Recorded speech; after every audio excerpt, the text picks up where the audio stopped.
Hello, hello. Excuse me. Get the sound check done real quick. We have our special guest backstage right now.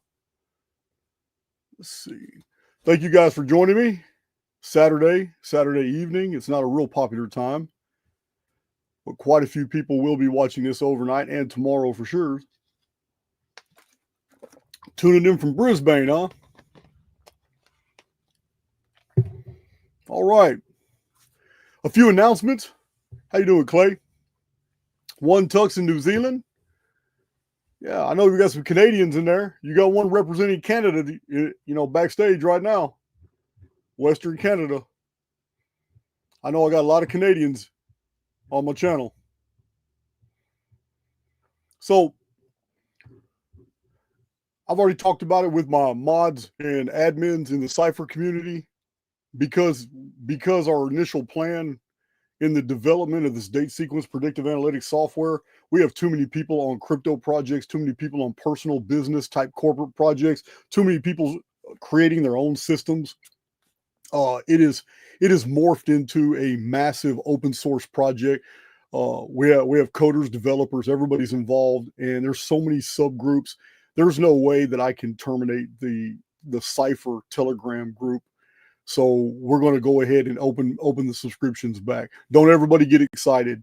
This is date sequence predictive analytics. Everybody who's in the group downloads the software to their computer. It's theirs. Every time it's upgraded, we do new integrations. It's tailor-made for whatever you're trying to do, run predictions on. Yeah, it's not cheap. It's not cheap to be a member of Cypher. So I'm just warning you now. But a lot of people have been wanting to get in there. There's 451 or 452 members now, but we're not going to terminate the group as we originally thought we were going to do. So tomorrow, Joel Perceiver. You guys know Perceiver? Joel is a personal friend of mine, been to several of my meetups. We've walked Virginia Beach together. Joel's going to be on the channel tomorrow. We're just going to chop it up. Still, until this day, no other video even comes close to from Toltec to High Tech. Who really are the elite? It has over 200,000 views and climbing, and that was Joel and I just chatting it up. So on Monday, we have a short video, but it's going to be a visual tour of the new Archaix underground. We've made a lot of changes in the past few days, added a whole lot. We added 6 or 7 new spaces last night. We merged spaces, and the underground is a platform. This is not an Archaix website. This is a platform, and it's amazing. You can do it on Facebook, Telegram, on Discord. You can do it in the underground. So that's Monday. Tuesday, real busy week. Tuesday, we have the legendary Brian Forrester. Brian Forrester will be on the channel. You know I'm going to show those pictures that he did of the measurements in South America. You know I've got his books. I've showed you his writings. I'm excited to talk to Brian Forrester because I have some questions about these molds and these high tolerances and some of these measurements. It's fantastic. So Brian Forrester, I'm excited to have him here. Wednesday, the very next day, very busy week. Wednesday, Archaix debates Grok on the Atlantis dating. The reason I can tell you it's going down on Wednesday is because I've already done it. The debate is over, and it is astonishing what Grok brought to the table.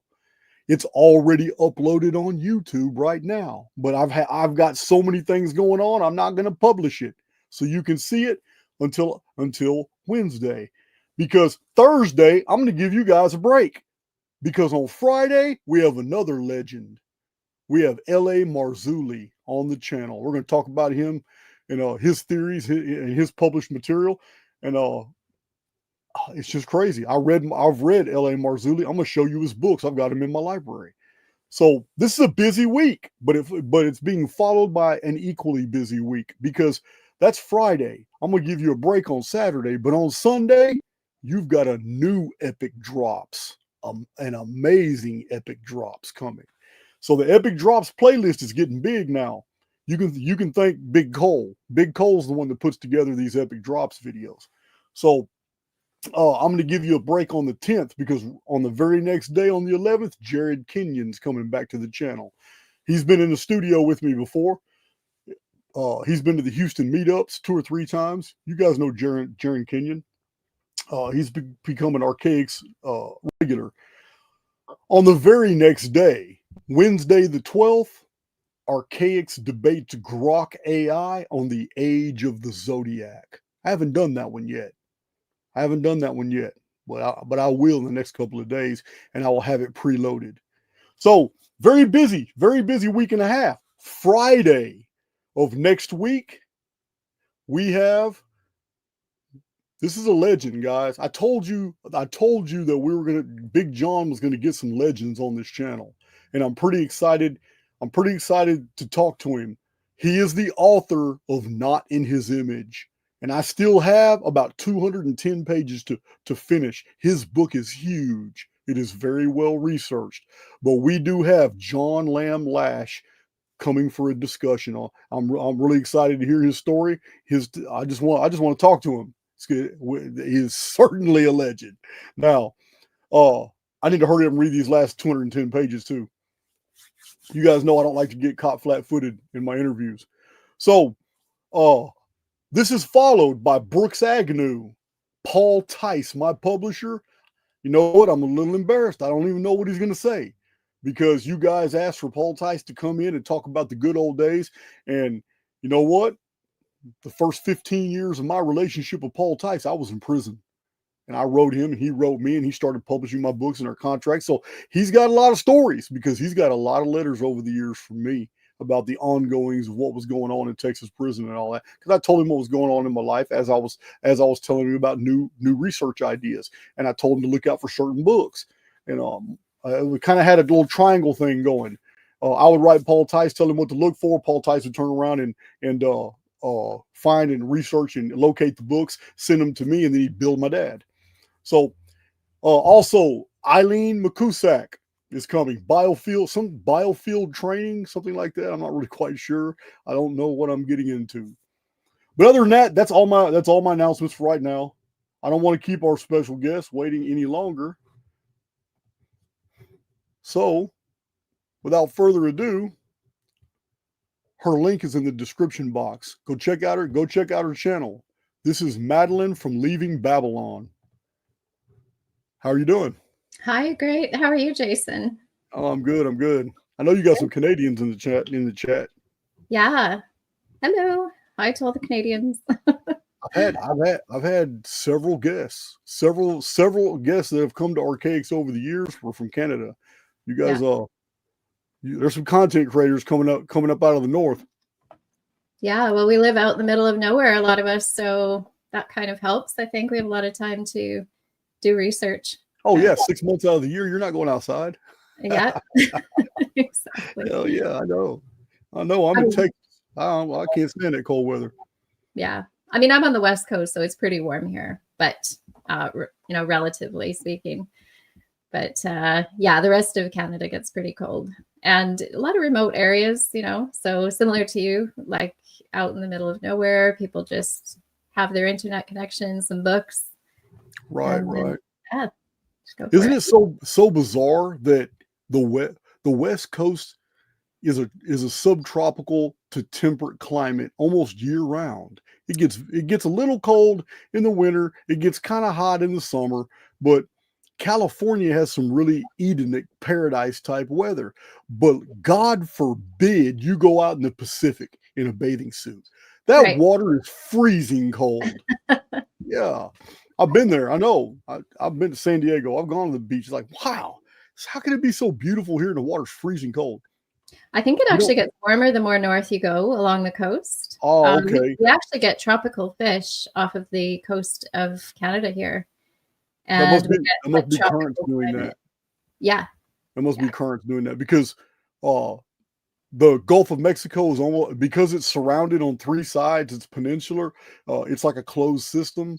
The Gulf of Mexico, which is the Texas coast, yeah, it's always warm. That water is always lukewarm, and it's always dirty in the Texas area. Although I hear really good about Florida and further south along the Mexican coast in South Texas, they got some really clear water and crystal beaches, but not in the Galveston, Houston area. It's crappy. Yeah, the beaches are crappy. Well, I guess they don't put those on the brochures. I've never seen that. Yeah, Galveston Beach sucks. Oh no. It does. It really does.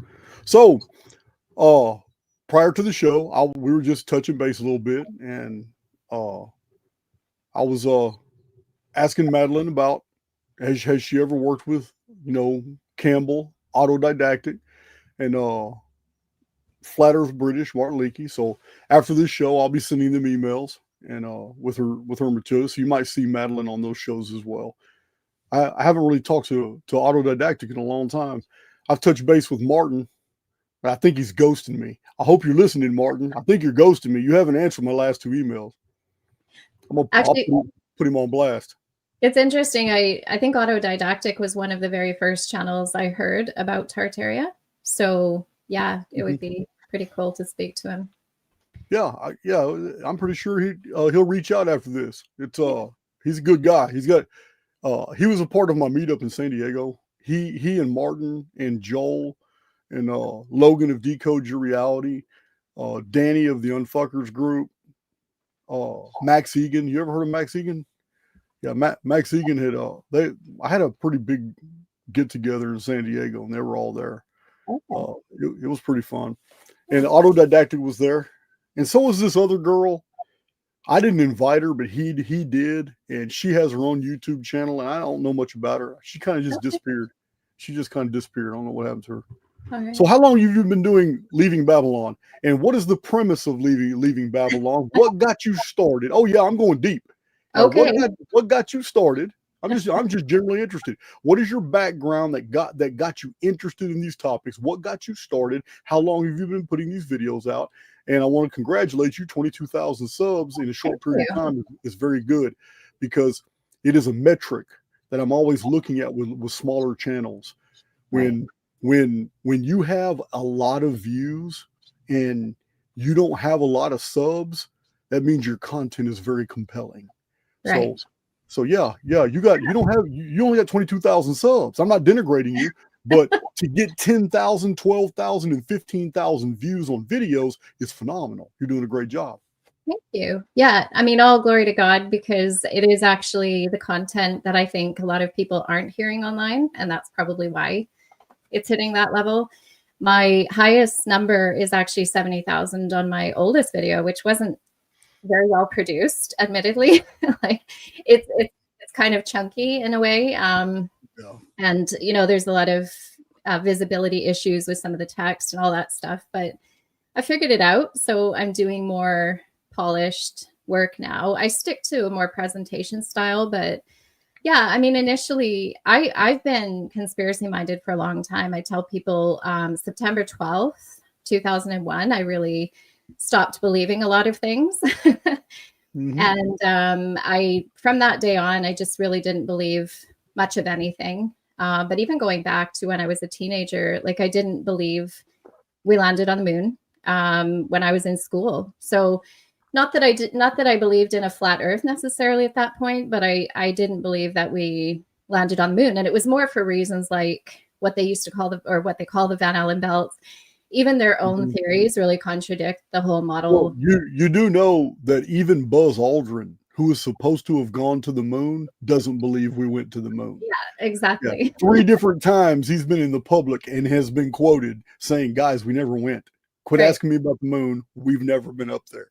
Yeah, exactly. Yeah. I mean, it's just crazy that people still believe it, actually, with all the evidence that there is. But so, I mean, I guess you could say I haven't believed things for a long time, but as far as the channel goes, I went through my own journey in what I call rebellion. I was raised a Christian, a Bible believing home, but as you do, you go away, you kind of do things your own way. And I've always been a bit of a nerd though. So I've always really liked technology. I've been very interested in how things work, not just what I was told. So I always wanted to understand how do things actually work. And that kind of, when I started coming back into more conspiratorial thinking, I really wanted to know all about the free energy, especially as I found out about Tartaria.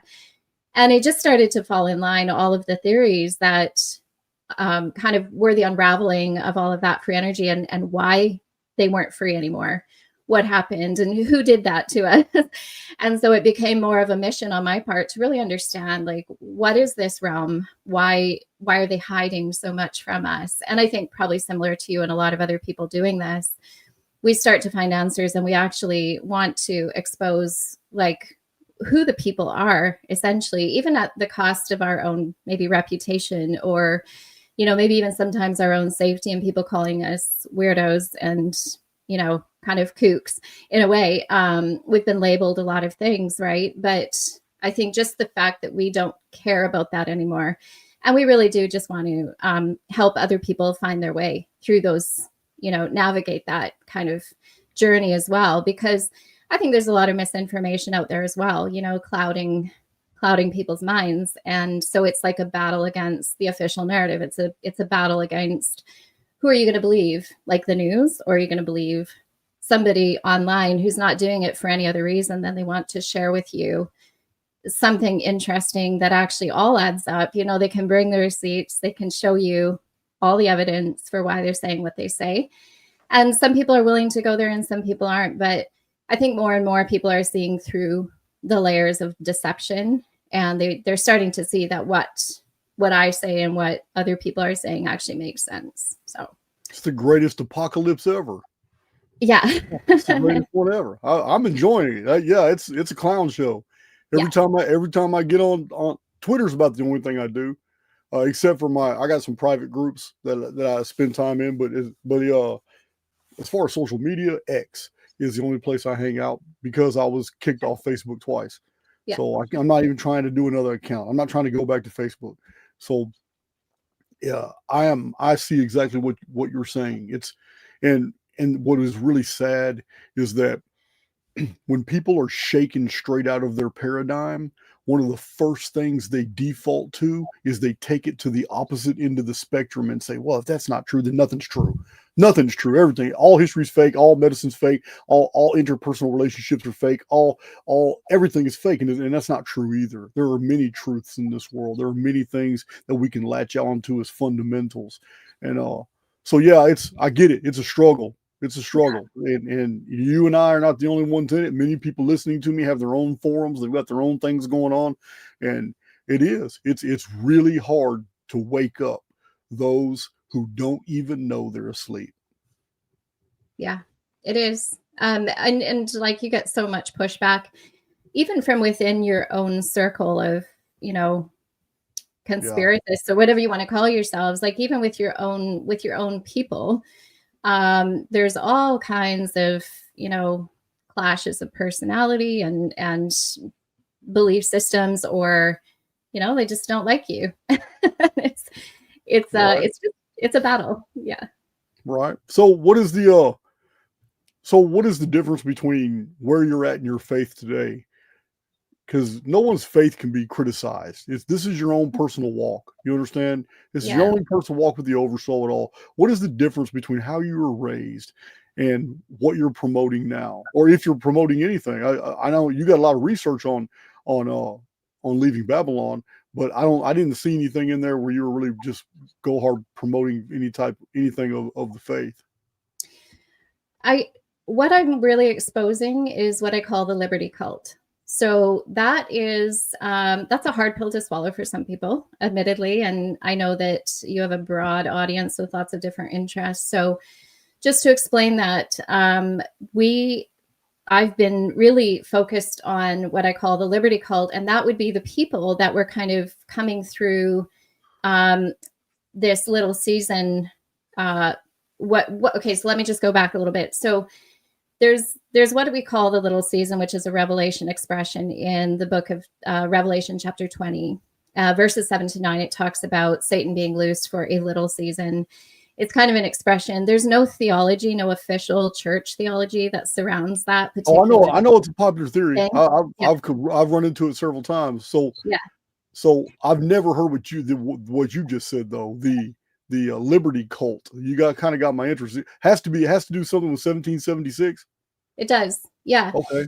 So the understanding, just from observing, you know, the world around us and the way things are at the moment, either politically or economically, or however you want to look at that, the secret societies that run the world is what I would kind of frame, generally speaking, as the liberty cult. And they're in everything, right? They're in your healthcare, they're in your local government, they're in the federal government, they're in your police force, they're everywhere. So these people, they're in all the judicial system as well. So they are the managers of society, if you will. And they're running, they're kind of like an unseen army. They have allegiances that are not to the people. They have allegiances that are not to anyone but their own fraternities, their own society. And whatever those agendas are, that's what they actually are committed to, more than what we think they're committed to, which is, if you're a politician, you're supposed to be answering to the people. Right. But really, I mean, all the So candidates are chosen for us. You're basically describing a crypto government that is using two faux governments, the left and the right, against each other, and it controls both. So it controls both, and this is how it maintains it. But it would be like an adjustment bureau type situation. Exactly. Have you seen that movie? No, I haven't. The adjustment bureau is when they're correcting everything that looks anomalous, things that are all the mysteries, all the things that shouldn't be. Anytime they have direct involvement in guiding human events and people notice because they've made a mistake, adjustment bureau agents pop in and they correct the mistake and they erase people's memories, and everything keeps going along one timeline just fine. Okay. Yeah, that sounds about right. I mean, I think that's a big deal. I want to check right? that movie out. You might want to do a movie decode on that. I will check that out. And that sounds like the theme in a lot of movies like Men in Black, where they just wipe your memory as soon as you've started to see something. So yeah, that makes a lot of sense. But yeah, I mean, essentially the Liberty cult are tied to the Revelation section where it talks about after the millennial reign, which is what I believe was the rule and reign of Jesus Christ on earth. And after that time, Satan is loosed for a small time or a little season. And that just, in my view, that's liberty. He was let loose. He's been liberated. And we can see. Okay. So that's good. Defining terms is the only way we're ever going to get anywhere. So now I understand. Liberty cult are basically Luciferians. Correct. Who are running the Luciferian government because Satan has been released from his pit. This is what you're describing. Correct. Okay, I didn't even know that until a minute ago. I just started putting this together as I listened to you. So I am familiar with Little Season Theory. So but this is a nice little twist. This is a liberty cult. So liberty cultists are the reason why the media is the way it is, the way the government, everything is corrupt, everything that's being promoted by media and government as trying to promote it as if it's normal. We're all rebelling, like, man, that's not normal. That's all like satanic and cultish, and some of us, I'm guilty of this. Yeah, that's all Jewish. So I get it. So I now have it. When you're describing all this, I believe all our listeners are on board now. You say liberty cult, you're literally talking about Luciferians, and these are the ones really running the show. Yes. Yeah. Okay. And they use these methods of organizing themselves and infiltrating everything. And to your point about the Jews, I mean, I would say there was a double emancipation in the 17 and 1800s. And that was actually the Jewish people, but it was also the Jesuits. And so they're more like the managers. They're like the two wings of the bird, right? They do actually work together because there's a lot of religious meaning to what they're doing, which relates directly to Lucifer. And that's the whole point. Zionists would be another probably term to describe that overall overarching agenda. Okay, so we're just talking about fingers from the same fist. We're still talking about liberty cultists, no matter what branch they're in. Correct. Got you. Yeah. Got you. So a lot of my research is really exposing that from different angles. So that might even include something like, and a lot of people in this community know about Black's Law Dictionary, the Maritime Admiralty Law program, where everybody's been inducted through their birth certificate into this management of people or stock, whatever you want to call it. It's like we're kind of their cattle, and they feel like they own us because of this. We've all been inducted into this system. And so there's a lot of angles to this. Some of them are more religious angles. Some of them are more like government related, and however you want to do that. You know, we're also managed through healthcare. So populations and control, that kind of thing. So, you know, I think we have really been surrounded in a lot of ways by this system. It's in every small town of the entire world. Like there's nowhere where they are not. Like any small town has. I have to draw a parallel because William Brambley wrote one of the most controversial books. He's a military historian, and William Brambley wrote a book called Gods of Eden. And in that book, he's literally describing exactly what you're saying, but he's not calling them Luciferians. He's not calling them he doesn't attach it to a theory like Satan's little season. But what you said, managerial society, they're managing, you know, the governments of the world. He called them the custodial society. And he said all governments answer to this hidden group. He says all militaries, all industrial complex, all agents. He says all intelligence agencies. It says this custodial society has its own aircraft. It has its own navies, submarines. It has its own scientific guilds, and they're spread all over the world, and they're disguised as corporations and all that. But it is a custodial society. It's exactly what you're describing. But William Brambley is describing it from, I mean, he uses world history to show it, but he calls them the custodial society. You're calling them the liberty cult. I'm just drawing the parallels. Yeah, and I think that's a great word, actually, custodial society. I like that. I think the reason I use liberty cult is just because of that effect of the loosing of Satan into the world again after his captivity for 1,000 years. And these people were emancipated at the same time. And they're kind of, I would say the people that were loosed, they were kind of really banished and exiled for reasons, right? So during that time, you can even look back in official history, even if it's not calling it the millennial reign of Jesus, let's call it the Middle Ages or the medieval period, it will still tell you that these people had no rights. They were not allowed to do certain things. They weren't allowed to create pagan altars and practice idolatry. So for 1,000 years, paganism and idolatry were banished worldwide. And that's one of the greatest evidences of the millennial reign of Jesus, actually. But on that note, because these people were kept down and because they were actually not allowed to practice these things, when they were loosed, it meant that liberty was now given, this kind of return of the old gods, the return of paganism and idolatry, which we see now rampant in what I would point to as the Roman Catholic religion, which is not Christianity. And that's one of the big tricks of this age of deception, is that they've named themselves Christians, they've appropriated this Jesus figure, but they are not actually teaching the truth of Scripture. It's all a pagan religion. Okay, so again, I'm drawing parallels. Again, this is good stuff. So, I do have the ability to fully engage intellectually into a concept for which I don't buy into.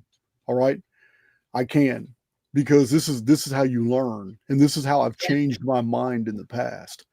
And one thing that just jumped out at me when you were speaking, first of all, the Statue of Liberty is certainly Lucifer or Apollo. It has nothing to do with a female. That is not female anatomy. I am familiar with the argument about the Statue of Liberty having the chain broken at the left ankle, that Satan has been freed, and this is the interpretation by that model. I'm on board with that. It is a compelling argument. So, but what really jumped out at me was, you just said that a lot of things just suddenly recently became acceptable that have been suppressed. Well, I'm an antiquarian, and by being an antiquarian, I know for a fact that our moral fabric was so high in the 1910s, 20s, 30s, 40s, 50s. To even say a cuss word in public would shut a restaurant down. People would all be staring at the table. Yeah. You remember the movie, frankly, Scarlet? I don't give a damn. Listen, damn is not a bad word by our standards today. Right. But in the 1950s, when this movie came out, oh man, please, man, why can't I remember the name of this movie? Frankly, Scarlet, I don't give a damn. It was so absolutely shocking to Americans. No, people talked about it for weeks after the video, after the movie. Gone with the Wind, yes. Gone with the Wind, yeah. The Wind, and he said that in the movie. It shocked people in cinemas because cussing was you just didn't do it in public. So we come from real high, and you're right, it's been taken away. But what really jumped out was, wait a minute. Right now, basically Jews have carte blanche over everything. The banking industry, the sports industry, they own the entire publishing industry. They own the social media industry, all the largest podcasts. They're running everything, no doubt. But it wasn't that way for over 1,000 years. They were kicked out of 109 countries during a 1,000-year period, and that is provable history. Yeah, it is. So it would have been a 1,000-year period of very high moral fabric, and their bullshit was not tolerated. But as soon as that was over, like you say, we have what is the term you use instead of custodial? Instead of custodial. Oh, you were saying Liberty managers. cult. I call them the Liberty Cult. Yeah. Okay, so Liberty Cult now. Now we have the Liberty Cult out, and now all of a sudden, the very people that have been kicked out, isolated, censured, policed because of their monetary practices, now they have free reign, and now they're running the world. That is very interesting. It's a very interesting correlation here. I'm not saying I'll fully buy into it, but there is great argument here. Yes. There's a great argument here. Yeah. It all adds up historically. I mean, you can see it from my angle or from, as you say, like an antiquarian angle, and it all comes together. And like I said before, the greatest evidence of the rule and reign of Jesus is really, I would say even more impressive is that paganism and idolatry were banished. The church ruled earthwide, all over the earth for 1,000 years. But in addition to that, you see all of the relics of the millennial reign evident in all of the cathedrals in every country of the world. With, what I learned initially was the Tartarian, architecture. And you have all of that beautiful architecture. I contend that the devil can't make anything beautiful. I know people have an issue with, well, who built it all? And there's things like gargoyles and that kind of thing that have, in my view, been attached later on in more of the Little Season project to refurbish everything to make it look in the way that they wanted it to look or to serve a purpose that they wanted it to serve. But I do believe that the initial architecture that was built was actually the reign of Jesus, because it's beautiful and it was actually functional. I believe they were energy, atmospheric energy harvesting buildings. And I think it's also true that at the end of the millennial reign, I think there was a change in that kind of electric atmospheric energy, so that it was actually changed. And the prince of the power of the air is another expression for the devil. And I do think that that's why they use it for profit. They use it to control. They use it to manage us, those custodial people. And yeah, I just think that all is part of that handover of control, in a way, from the millennial reign to the Little Season. So that's kind of another evidence that I would say is visible. Is, you could go back and track that all the way through history. Which I've done on my channel a little bit. So you do have several presentations. You got what do you got, 65 videos, 66 videos so far? Yeah, something around like 60, maybe a little bit less than that. But yeah. Listen, I applaud you. I'm going to tell you now. I told you before our show started. For me, from the beginning, it was a struggle. I mean, over 300 videos done on a phone and a tablet, and I didn't even have 1,000 subs. It was a struggle. So to see you at 22,000, and it's not the number of subs, because you have to understand YouTube does not care how many subs you have. It's not even a metric they look at. It doesn't even matter. There are many channels that have 1.2 million subs, but when they do a live video, they can't get 400 people in their chat. Yeah. So it's not the metric. Engagement is the metric, not how many people have subbed to your channel. Right. When you go in your analytics, you look at watch hours. That's what YouTube's looking at. How much watch hours do you have? Showing that people are looking at your stuff, and yours are very high for 22,000 subs.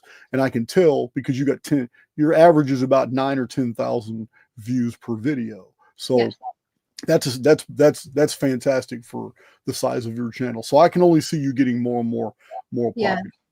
Well, I mean, it's opportunities like this as well. So thank you for having me on. It's opportunities like this that actually give more exposure to those as well. So really appreciate that. And another channel, Barry Step, actually broadcast just the fact for people to go and look at one of my videos. And, you know, there has been support.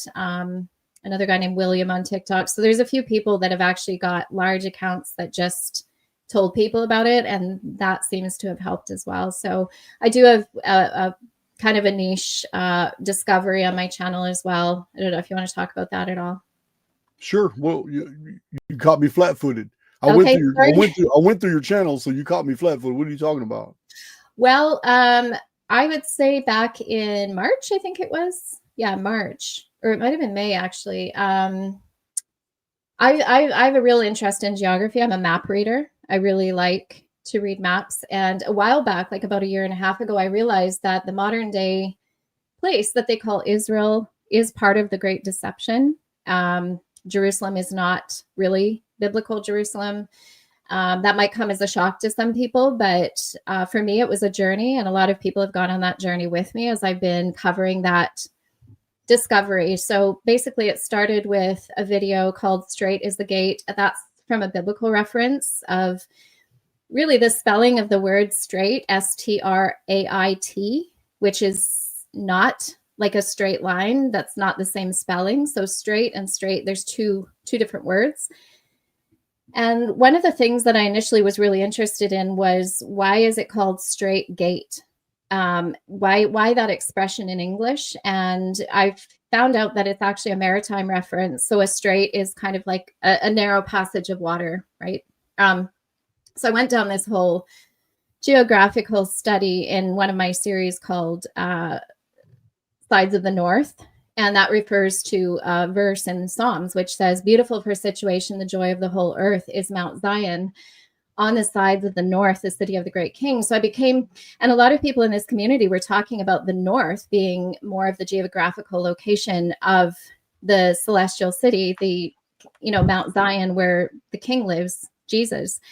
We also believe that Jesus returned when he said he would at the end of, you know, when Jerusalem was originally destroyed after his death and resurrection. So there's a whole community of people talking about this. And part of that conversation is that the north is where actually Jerusalem is. And so that was something I just started talking about in quite like, just because I'm really interested in maps, and I'm actually genuinely interested in geography and geology and all of those studies. And so I started doing that.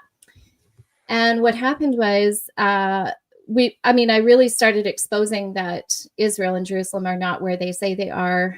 That land was acquired in 1948 by the Balfour Declaration, and the Rothschild family bought it, which should really pique everyone's interest as to why Luciferian family would want to buy that land to begin with.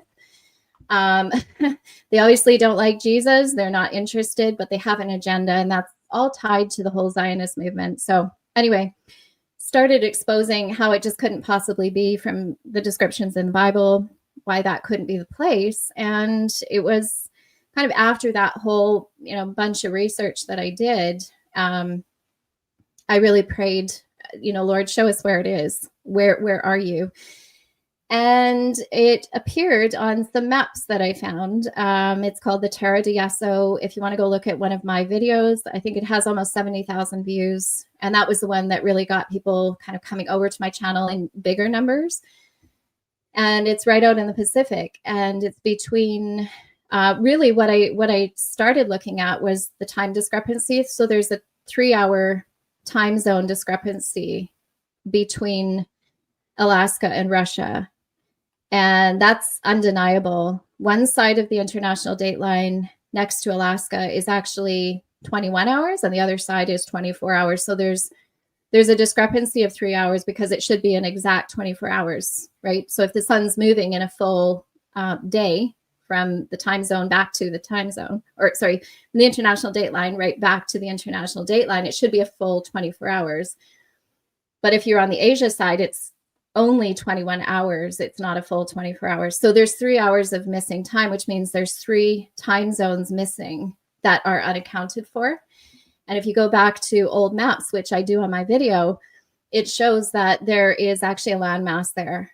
And so by making the Earth into a sphere using Pythagorean equations, they've kind of cut that piece out of the pie, or they've hidden it by recalculating the size of the Earth. So they're basically taking the Mercator projection, which is spherical geometry, and overlaying it over an older flat Earth map. It's not you're gonna have this overlap, and that overlap, underneath that overlap, hell, you call it convergence field. Yes. You got 2 different pieces. The center area where the maps don't quite come back together, that whole area is invisible to the cartographer, but it's not invisible if you have access to the older maps. This is what you're describing. Correct. Okay. And have you heard of NOAA, the organization that tracks the oceans and kind of the geography on Earth? I don't know if you're familiar with them, but they've basically gone all over the Earth placing these markers. And basically they have a huge database which calculates everything on Earth that GPS would use, that airplanes would use on their maps, that we have for Google Earth and all of that. And it keeps everything in a spherical shape because everything is being triangulated over short distances of area. And therefore the map stays in the shape that it should. But we know, if you believe in a flat Earth, that the shape is all wrong. And the flight, like a line of flight would prove that, you know, between 2 points, you can actually prove that it doesn't make sense. Well, now I do want to clarify. I want to clarify that it is a cognitive leap to go from Satan's little season to but you did warn us. You did say that it was another matter on your channel. True. It is. So I'm a critic of a lot of popular authors like Graham Hancock, you know, Robert Bauval, and it's because there are techniques that they employ where they will say truth about things that are kind of obscure that can be verified and they're truthful, and then throw something that's a deliberate lie in there to make everybody believe it is part of the truth as well, and though it can't be verified. So this is very intriguing to me. I'm not opposed to land masses not allowed, you know, we're not allowed to put them on the maps for whatever reason. Yeah. There are all kinds of treaties in place. There are different areas of the Pacific that no one's allowed to go in.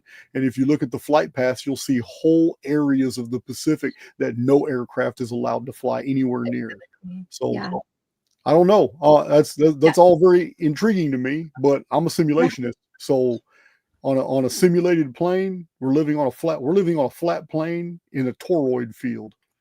And a toroidal mechanics literally tells me that we're on a flat plane that's just perpendicular to another plane that faces the opposite direction. And we're looking up into one of the domes of the toroid field that appears to us as a sky. But our compatriots on the other side of the plane would be looking down, but to them, they're looking up. And when they look down, which to them is looking up, they're looking at the inside of another toroidal dome, which shows them a whole different heavens called the Southern Hemisphere. But so yeah, I'm a simulationist, 100%. But simulation theory also deals with repetitive timelines and cross-cylindrical parallels, isometric projections, nuances in the timeline. So I'm not adverse. I'm kind of the opinion that two separate things can coexist in a holographic field and continue to exist without contact and have completely different observers in the same world. So I tell people all the time, we may be living in the same world, but we're not living in the same universe. So I'm not living in the universe of Satan's little theory, a little season. I'm not. But I love entertaining it because it draws these other parallels, and I'm seeing things like I can offer you some really good information right now about what you just said, even though, like I said, I can remain detached from the very thing that I'm cogitating about. And you said Jerusalem's not the real Jerusalem of the Bible. Well, Yeah. as someone who spent 2 decades reading biblical archaeology review about all the archaeological things about going into Jerusalem, it is amazing. It has always bothered me, especially back when I was a Christian. It really bothered me that all these archaeological discoveries and everything that's ever been found out about Jerusalem, nothing has ever been found out archaeologically about Jerusalem that actually verifies any stories in the Old Testament until it is historically it's historically agreed in the 5th century BC that the Jews were occupying the area. So what I'm saying is Jerusalem had a very long history before the 5th century BC, and yet there's nothing in Jerusalem archaeology that confirms anything in the prophets, in the judges, in the story of David, Solomon, Saul. Nothing. And this has always bothered me because the archaeologists have been looking and looking and looking, and they would love to find something, and they never have. Right. That's very good evidence in and of itself. Omission is often the best evidence, actually. And so you must have a location in mind. Yeah, I think everything was in East Asia. There's so much evidence for Jesus being there. There's evidence of all the apostles being there. Even in the book of Acts, Paul's journeys are on the east coast of Asia. But what they've done is, and I say they, the people that reconfigured our history and all of our artifacts, they reconfigured everything. So they transposed a very similar area, that of East Asia, over into the Mediterranean. That is my view. They call Turkey and that whole coastline there off the Mediterranean, they call it Asia Minor. And actually, here's a really good example. So if you go to the Septuagint, which is the original Greek text of the Bible, the Old Testament, Sinai was actually called Sina, S-I-N-A. And if you go and you look at what is China, China is actually Sina. And they even call it that now. If you go to study China-American relations, it's called Sino-American relations. And that area has always been called Sina. Yeah. I had an old video called Sumerian Sino Chronology showing that the dragon kings of China are the exact same thing as the Sumerian Anunnaki 7 kings before the flood. Right. Exactly. So you can verify that right now. And so I think what happened was when they wanted to create the new place, because how do you create a whole program of deception if you keep everything in the same place? You can't. And how do you hide land if everyone's looking in that area? And I have a lot of examples on my channel. I do a whole Hidden Pacifics investigation series where I'm exposing a lot of this. But really, one other example is the Jordan River. If you go to Israel, which you have, the Jordan itself is not a monumental geological impasse. It can be walked through in some places very easily. It sometimes is just like a trickle. Other places, it's a little bit more wide and deep. But I've seen that too in like Werner Keller's The Bible is History. He also makes the argument saying it's kind of unusual that the Bible would twice make a big deal about armies crossing the Jordan River when you can just walk across it today. Exactly. And then even things like the Sea of Galilee, it is actually a freshwater lake, the one that they call the Sea of Galilee right now. But apparently in the Bible, it was like this big storm and it was like this big deal. It was a huge sea. And you can't just reclassify a lake to a sea. It doesn't add up. There's missing logic all throughout that area, even to the point where the size of Jerusalem, the giants that lived in the land allegedly. So, let's say you have 20-foot giants and then you have 30,000 of them in an army.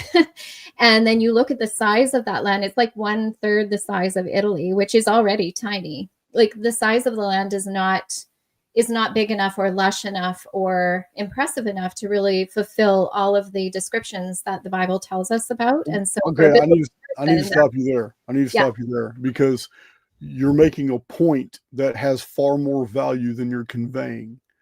The book of Jasher is extremely meticulous. Its chrono markers are fantastic. It's been researched. 4 copies have been found in 4 different places in the ancient world. And this argument by scholars has gotten scholarship wanting to dismiss the book of Jasher, because the wars and the battles that happened in Palestine and Jerusalem or Israel, in that, Canaan area, the Levant, the wars that were in the Levant recording in the book of Jasher often had 500,000 soldiers on one side against 750,000 soldiers on the other side. And that land, no matter if they had crops everywhere, still couldn't support that many soldiers, because it's implicit that the population would be at least 3 times larger than that if those were the fighting men. Yeah. Because you got your kids, your elderly, you're disabled, you got all the men that aren't in the army. So anyway, this is a good argument. It's a really good argument that area of the world, the stories that are attached to that little sliver of land are not commensurate with the magnitude of the stories themselves.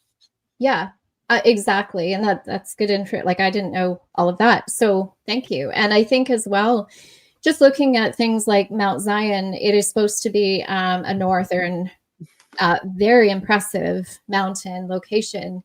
In fact, it's supposed to be the beauty of all the earth. And yet, if you look at what they call Mount Zion in Jerusalem, it doesn't even qualify as a big hill. Like, it is small comparatively to what you would expect to be.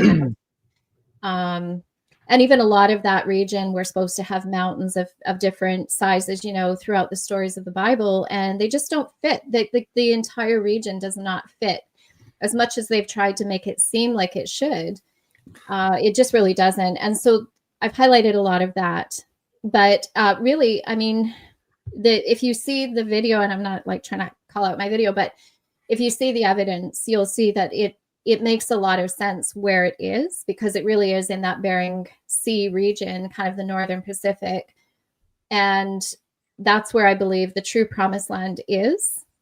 And there's even other evidence to say that it's there. So throughout scripture, you have prophecies of Jesus returning after his death, after his ascension. He would come back and he would actually take his remnant, and they would go to the promised land, and he would keep them safe.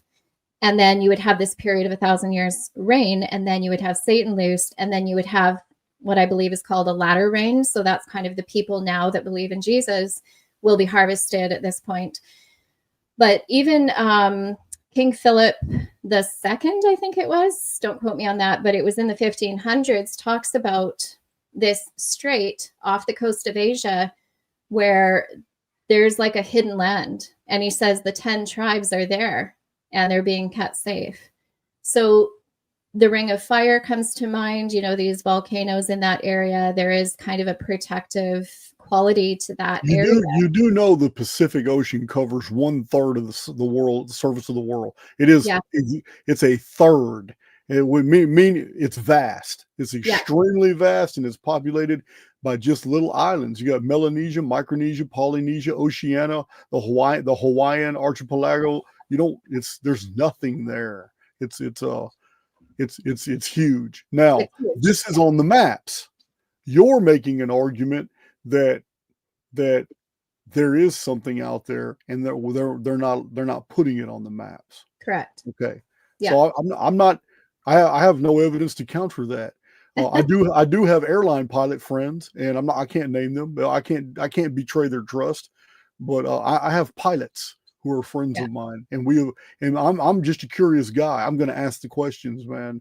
Do And it. one of my pilot friends swears up and down. He just tells me straight up. He says, "Listen, man, he says I'm just educated like everybody else, and I got the same education everybody else did, but I've been flying all my life for the military and now for these large companies." He says, we ain't on a rock. We are not on a globe. He says, "I don't know what we're on, but we aren't on that round world that they tell us we're on." And he's told me some stories, but nothing sensational. Nothing like I saw a UFO or none. I'm just talking about he's a data guy. So he's like, "Man, none of this stuff makes sense." As a matter of fact, he says, "Don't even let pilots tell you that they're piloting it anymore." He says, "Man, computers run all this. We go through time zones back and forth. We lose track. The planes take themselves off. They now land themselves. We're just there watching them." Yeah. Yeah. So true. Everything is so computerized now, reliant on that. Yeah. But yeah, I mean, we have a lot of, ever since that video came out, I've had a lot of people reach out to me privately and give me evidence that either they were on a night flight over there. Here's an example. You can't fly from Alaska to Korea. You have to fly to like LA or somewhere down, maybe Seattle, and then you fly across. You can't actually get a flight directly across that region from like Anchorage, Alaska, directly over to Japan would be an example, or even to the east coast of Russia. So there's a place called Kamchatka. You can't fly directly from Alaska to there.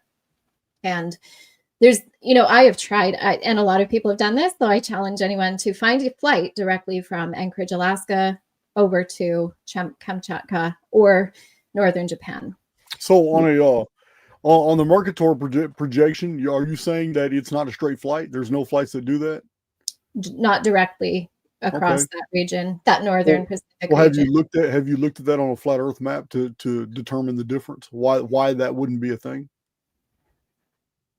I mean, I have, and what I have heard is that people flying, let's say, from Sweden to Japan would fly kind of over that region, and they've actually seen land down there.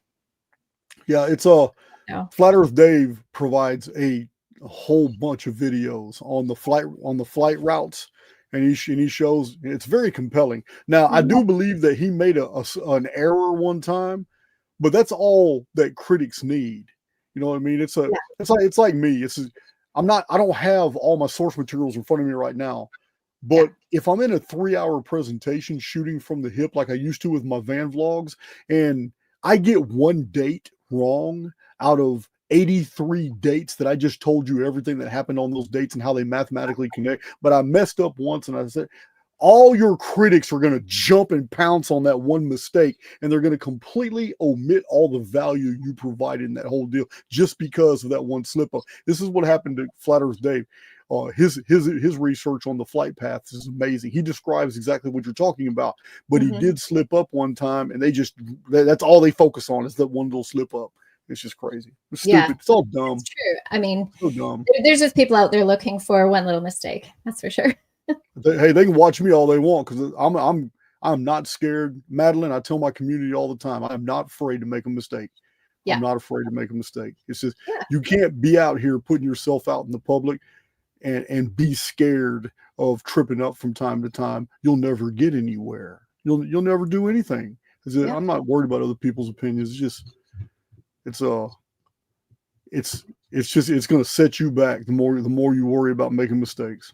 Oh yeah, I agree. And if I do get something wrong, like sometimes I just say something in a video that's wrong or inaccurate, like the wrong name of something, and I just hold my hands up, say, yeah.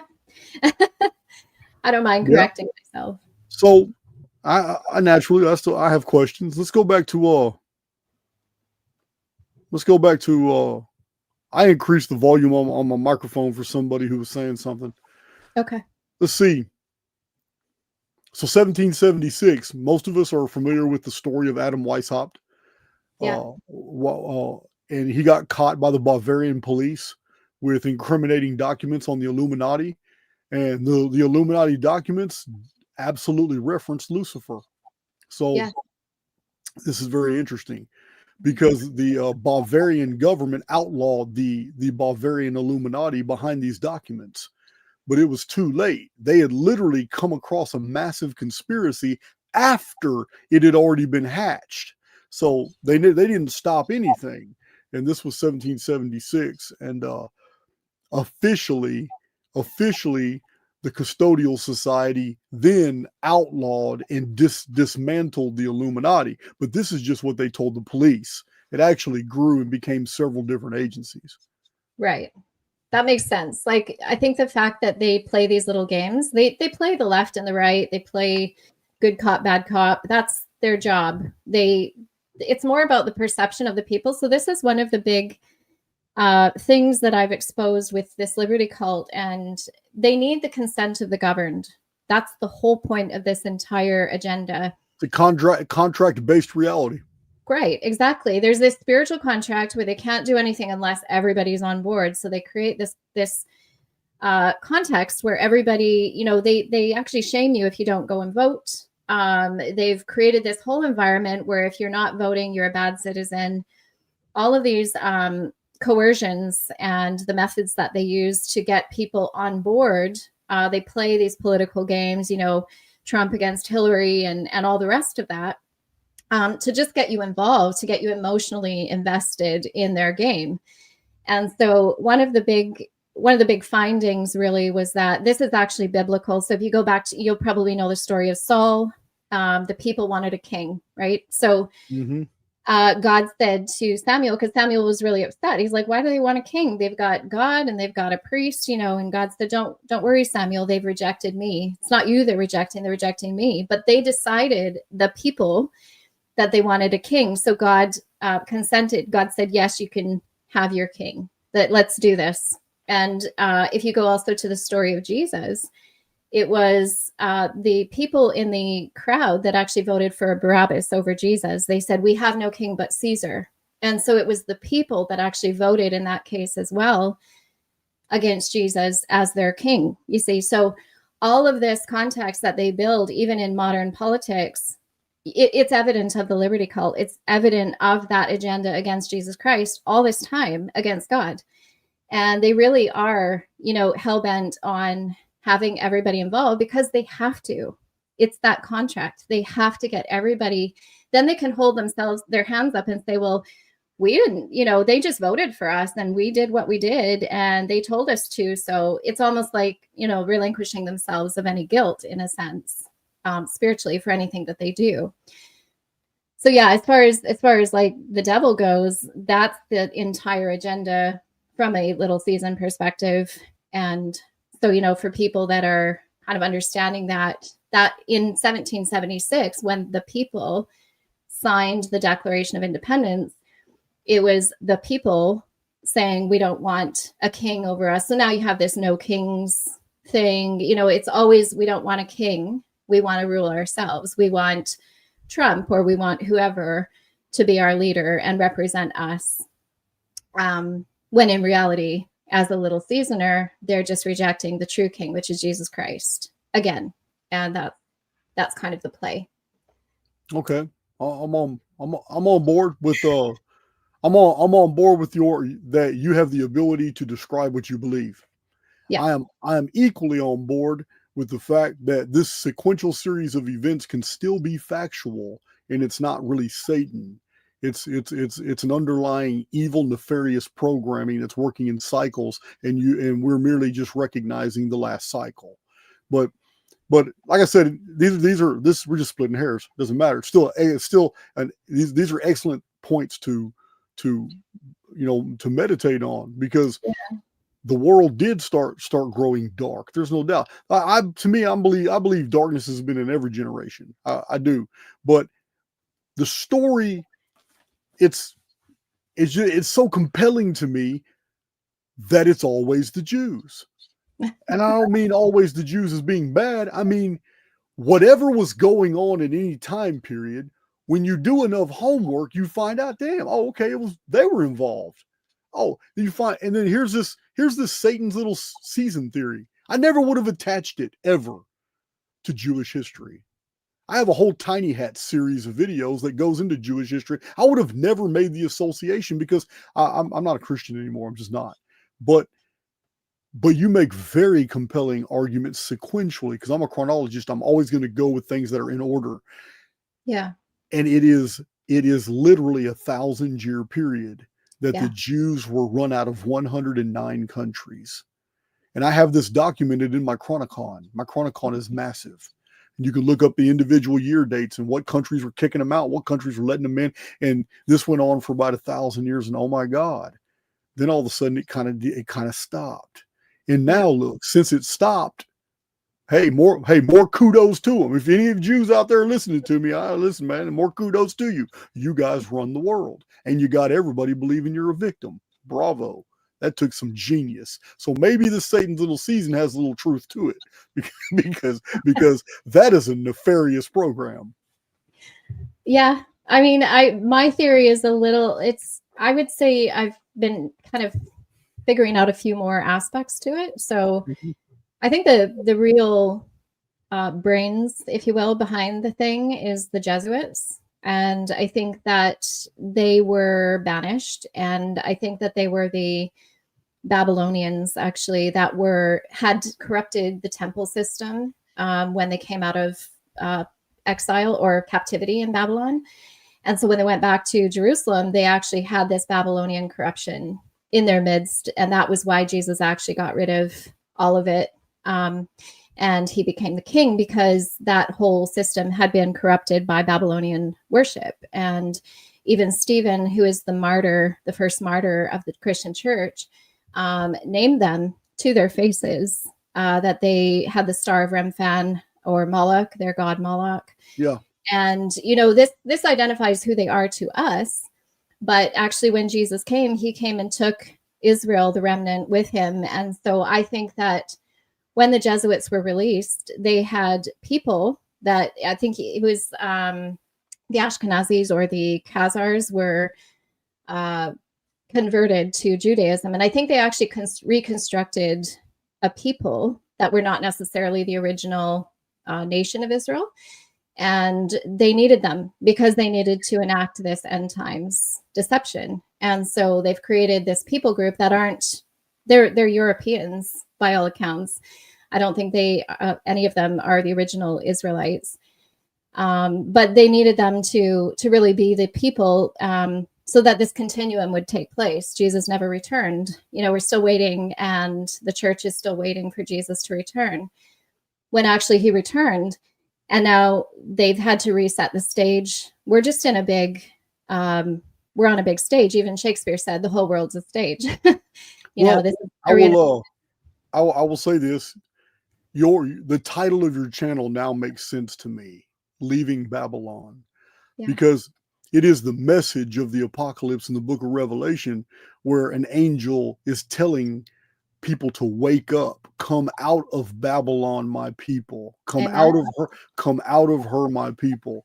It's over and over. This is the message of the angel during the apocalypse, when all kinds of weird things are happening. This angel's going through the sky saying this, come out of her, my people. There's still enough time, even in the last days, even at the end of the tribulation period, there's still enough time for you to divorce yourself from this program. What's going on here? But that's pretty interesting. But that's is that where you got Leaving Babylon from?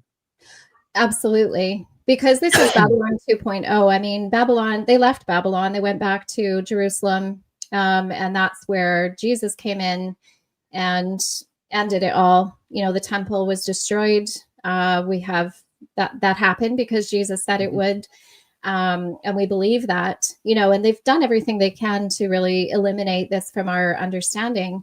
But we stand on the words of Jesus. He said he would, and we believe it. And now the evidence is coming out that there's this liberty cult running the world. And if I can play Paul Harvey for a moment. Sure. So I'm going to assume as true everything that you've said so far. I'm going to, this is how you explore ideas. I'm going to assume as true, meaning I believe everything you've said so far. This is what I'm saying. I'm stepping out of myself to say this. I believe everything you said.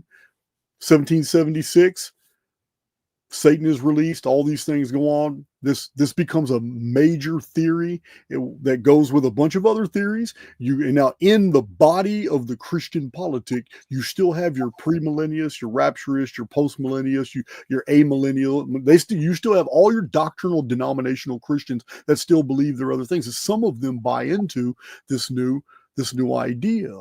So if I'm going to play Paul Harvey, if I was the devil, I'm telling you now, this is serious, Madeline. If I was the devil, I would create so many different theories that it didn't matter which one you bought into. Because when the timeline is over and all these Christians and all these believers and all these people are waiting for the return of the chief cornerstone, some of them are chronologists, some of them have the exact date. They can show the chrono markers they know. No matter. It doesn't even matter the belief system at all. But if I was the devil, I would create a world that hid so perfectly the predator versus prey, evil, nefarious ecosphere that these souls have been put into, that I would even brainwash them into believing concepts like Mother Nature. So that when an animal tears into a terrified other animal and rips their throat out to feed their young, the souls that were put into my construct would regard that as nature, and they would write it off, and it would dull their senses to where they actually saw it happen to another soul in the construct. They could write it off, and they could make a distinguishment and say, well, that wasn't murder because he was a soldier. He went in there and killed. He went in there and mowed all them people down in that village because he was doing his job. He's just following orders. So if I was the devil, I would have all these belief systems operative. And then I'd have everybody waiting on the return of my Savior. And when that Savior came, it would only be when he arrived that does all the souls remaining in the construct that didn't make their exodus by other means that were available, but they missed because they were attached to my concepts. So those that made it all the way to the last day, and the return of the chief cornerstone, the return of God, the return of the Messiah came, it's a whole new ball game. And they realize, holy shit, this is the evil one. And a whole new age begins, and they realize they've just been recycled right back into a whole new timeline that's going to start a whole nother series of events. I don't mean to get dark, but I'm pretty adept in my study of comparative religion, comparative mythology, and basically comparative history between different cultures. And I see this across the board over and over and over, that no matter what systems we buy into, by the time we get to the end of it, from a materialist perspective, meaning attaching all import to the avatar and not to the immortal within.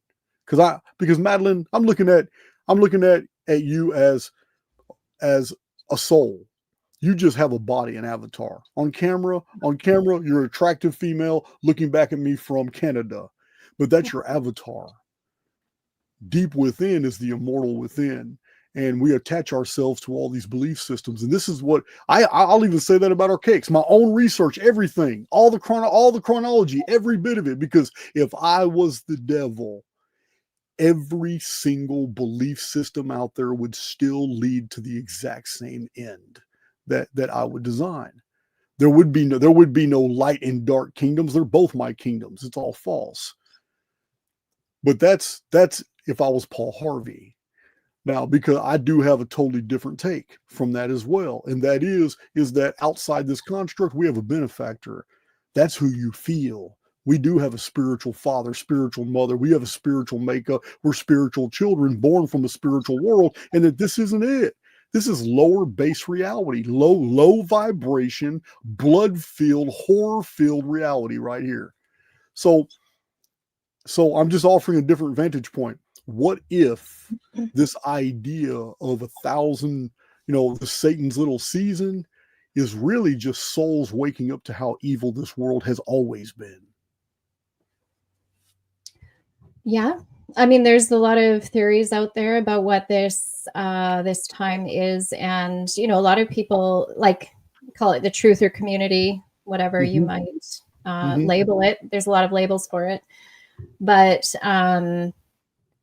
you know, I think the point being is that, and this is something that just kind of ties in from my perspective, totally respecting other people's perspectives, but Absolutely. my perspective is that we have a book. We have a book that teaches us exactly what's happening right now, what happened in the past, you know, and I think the thing about it is that it's all evident to me and to many others. And I would say that the psychological damage that's been done during this time, and the real kicker is that the big hand that is kind of controlling the masses, all of this deception, you know, the marionette puppet guy, that hand is posing as the church, is posing with the mantle of the Pope, if you will. Right. And that's really where it gets confusing for people, because when you do that and you appropriate the thing that you want everyone to hate so much, it's a very psychological event for people, and they get programmed in a way they don't even realize, honestly, and they start to attribute all of that bad stuff that's been kind of done to humanity on this group that they now think are Christians. When if you know Christians and you know your regular neighbor who's a Christian, they wouldn't do these things. So why this disconnect? Oh yeah, and most circumstances, Christians are great people. Yeah, great people. There's no doubt. So I think when we see that big organizational picture, you know, the Jesuits taking over all the education, all over, you know, all of the major programs of the earth, the banks, the governments, the healthcare. And then you kind of see the Pope coming in and out, and all of these priests coming in and out, and, you know, kind of appropriating Christianity. People get this view about Christianity that isn't accurate. It's not biblical at all. It's a false representation. And I think that's why a lot of people get triggered against, well, the Bible must not be real then, because look at all these people faking it. And I contend for the case that the Bible is the word of God. It's what we should really reflect on. And anyone who's done that will know that, yes, it is taken out of context all the time. It is sold in a way that's not right all the time. And it is misused by the organized church. But I think if you were to sit down with a Bible, if anyone here was to sit down with a Bible and just read it with an open heart, you know, and just ask God to show you, I truly believe that is where God starts to work through that. Well, I appreciate you ministering to me and my community, and I want to offer you something. Listen, what I know the Bible very well, and I listen. It has explosively, amazingly deep spiritual material. I've questioned its historical value many times, but it doesn't even matter. What I want to offer you right now is this: you have faith in the integrity of Scripture. So does Michael Drosnin. You believe that there is secret information that can be revealed through the Spirit in the text. Well, Michael Drosnin believes he showed it. You can download the program that Michael Drosnin has, and you can do your own research on the scriptures, looking for things that he found in what's called the Bible code, because the original scriptures being laid out in Hebrew and Aramaic and Greek, they have numerical values, and he used a computer program, and he found hundreds, maybe by now, maybe thousands of whole phrases that are encoded in the scripture that are not in the verses, you know, sequentially. They are literally diagonal, like crossword puzzles. Like if you laid out every single biblical word, breaking it down to its letters, if you laid it out as a computer program, whole messages. He found things out about 9/11, Columbia space shuttle blowing up, Kennedy assassination, all these things. He says everybody's name in the entire world is found encoded in this way. So Michael Drosnin's research is pretty compelling. Yes, he has his critics, but the reason I'm mentioning this is this could be a whole another series of videos for you. If you were to download that software and start looking up things like like that would comport with the Satan's little season concept. If you were to start looking for things in the Bible that would verify more of the things that you're discussing, this could be very compelling. Interesting. I'm just Yeah. saying it's a research avenue. Thank you. Yeah, I'll check that out. I think it's definitely multifaceted, and as you point out, like there's people studying it from a lot of different angles. So the geographic one is really interesting as well. But yeah, that's something I'm working on right now, is just putting together a geography. But Wow. yeah, the code, I've heard of the code before. The Bible code, is that the one? That was his first book. His Right. first book was the Bible Code. He breaks it all down. But since then, he's got a following, website, downloadable software. His community, it's like my Cipher community. They took what I initially designed and just built something better out of it. Oh, interesting. That's what they did with Michael Drosnin's Bible Code. So yeah, it's definitely something to look into. I've seen other people do some research using the software. Yeah, I'll check it out for sure. So yeah, so I think I kind of gave a little bit of insight into that Liberty Cult view of my channel and geography. One of the ones I've just been recently working on is the Jesuit piece, actually. So that might be of interest, just as I'm exposing the Babylonian roots of the Catholic religion and how it's actually a pagan kind of revival of Babylonianism, Luciferianism. And so that's been a very interesting study. And I do some the technocratic takeover is another series that I've done. So that's really looking at more of the energy, the free energy side of things. And have you read any Dale Pond or especially Keeley? No, I haven't. Yeah, they're easy to find online. There's free PDFs and all of it, but you don't have to memorize. There's so many of them, like William Reichenbach. If you were just to look up Dale Pond, he's an authority. You look up Dale Pond's books. Listen, he'll provide he'll give you all the names. But free energy devices were very popular in the early 20th century, and everybody went to prison. As soon as they invented something, it got confiscated, and they found themselves in federal prison. So that's crazy. Yeah, they really shut it down because they couldn't profit off of free energy. That's right. So they had to take down the old infrastructure and sort of hide all of that information as much as possible and repatent everything. That's one of the things that I talk about on my channel a little bit, is the patenting, how that was kind of one of their designs to take over and own, like put their name on everything so that they actually own it and then they can use it to profit. Yeah. I want to go back to Jerusalem because there's still more information that literally supports your scenario. There is a controversy in biblical archaeology. Different academics take opposing sides, but you're familiar with the Dome of the Rock that's on the Temple Mount today. Yes. Okay. They call it the Temple Mount because there was the temple there, right? Supposedly, yeah.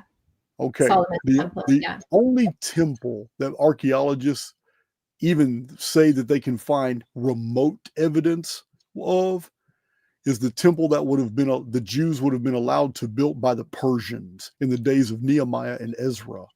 And this right here is a real controversy here, because it's Nehemiah, a Persian politician, and Ezra, a Jewish priest from Babylon, who got together and claimed that they had to rewrite the books of Moses from Genesis all the way to they're the last two books in the Bible. Nehemiah and Ezra are the last two books of the Bible. Now, to conceal this, when the Old Testament was put together, Nehemiah and Ezra were tucked into the middle of the Old Testament. But in sequential order, in chronology, Ezra and Nehemiah are the final books of the Old Testament, and Ezra and Nehemiah claim they wrote the entire Old Testament because the earlier versions of the Old Testament were completely lost. So there is an academic controversy. They believe that Persian temple Jewish temple is the first and only temple that had been on Temple Mount, and that the whole Solomon temple could have never been there. Yeah. So this kind of goes to your theory that the Yeah. original stories of Jerusalem happened somewhere else. Yes.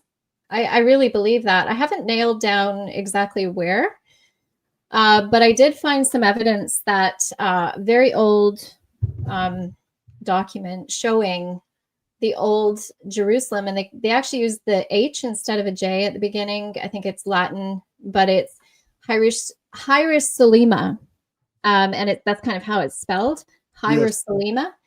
And it shows the temple being kind of this certain shape, which isn't traditionally what we think of as the shape of the temple, because where did you see that word Hierusalima? It's in a document. It's on an old, it's like an old map. You know how they show the actual city and they show all the buildings and everything? It's not like a map, but it's more a depiction of an ancient city. It's like that. Yeah, because I've seen older references to Jerusalem in hieratic that were spelled Hiero. That's the one. And then Salym, Jerusalem. Yeah. So I've also seen in Homer's Odyssey, in Homer's Iliad, there was a small contingent of warriors who joined the Danaan in fighting against Troy from the city of Jerusalem. Urslam. Okay. But this would have been in the 1220s BC. Right. Yeah. I think the one that I've seen is from very old like that as well. And what I showed in one of my videos, my part 1 of the Hidden Pacific investigations, which was a live stream, but if you put it next to something called the Peace Park, I think it's called the Peace Park or something like that, in Hiroshima, the image of the building is almost exactly the same. And weirdly, like when you say Hiroshima, it actually sounds like Hiroshima. So that was an interesting correlation, whether true or not. I found that really interesting. Even just the visual appearance of the old image of the temple compared to this building in Hiroshima. And it also explains why they would really want to destroy that city. So Hiroshima, you're making the association between Hiroshima and Jerusalem and Jerusalem. Potentially, yeah. Okay. All right. Yeah. Hey, good. Hey, nice. Yeah, it is quite interesting when you start looking at all the details. Yeah. But good. you have to have that eye that sees weird things, and then you have to keep asking. A lot of people discount the weird things that they see, right? Yeah, I get it. Hey, Archaix, that's what we deal in. We deal with the weird. And I don't know how much you know about I have research tenets. Yeah, I'm not a freestyler. Things aren't acceptable to me unless they pass certain criteria. These are tenets. Like one of them is, if something is true somewhere, then it's probably true everywhere. And another one is, if something is true, it can always be seen from multiple different vantage points. So there's just research criteria, and my community is very familiar. I have several of them, but it's everything has to fit, Madeline, in Archaix. What I mean is there's many anomalies. Some people believe orbs, crop circles, patterns, all kinds of weird parts, unusual civilizations that have been found at 660 to 600 foot depth, and yet dinosaur fossils are found on top. Well, what are dinosaur skeletons doing on the top of ancient ruins that were built by humans? You understand? Right. These anomalies are all over the world. In Archaix, though, I have not found anything yet that doesn't fit. Everything has to fit somewhere. And that's what I do for my community. I show them chronologically. Look, you got to divorce yourself from the mainstream version of the chronological history of the world. What they've told you is all BS.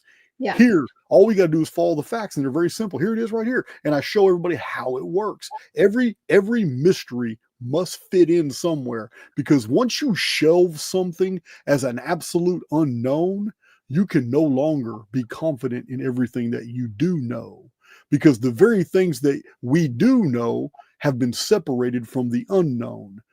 If we admit that there is a massive amount of our reality that is completely unknown and we shelve it and we can't fit it anywhere, then it calls into question everything that we've accepted to be true. Yeah.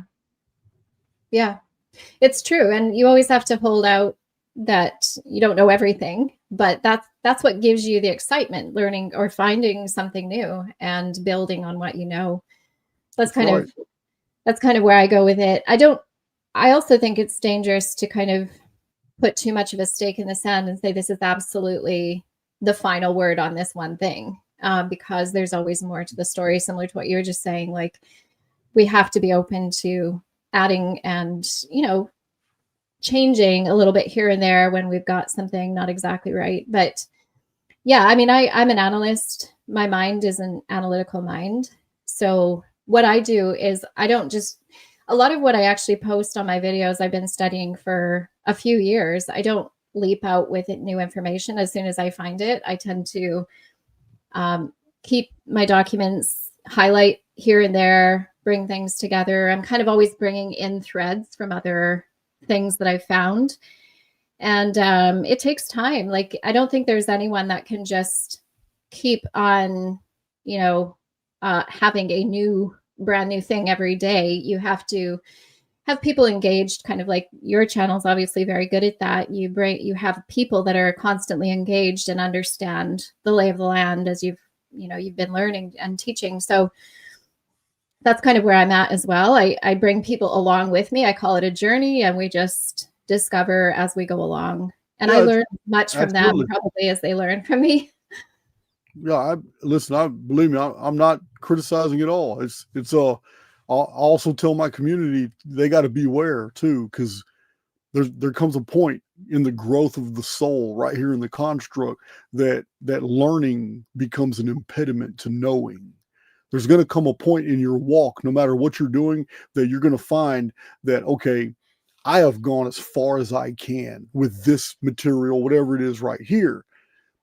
But that's the beauty of this whole experience. We're never satiated. And it's like Friedrich Nietzsche. I quote him a lot. When a matter becomes clear, it ceases to concern us.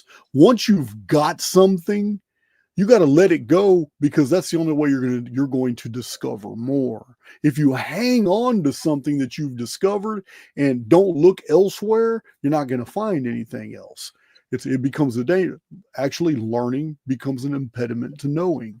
So this is what I do. This is why in Archaix, Madeline, like you're starting to do now, you've branched into three main topics on your channel. Listen, this is what I've done in Archaix. I have never done videos that were just in a train on one train of thought.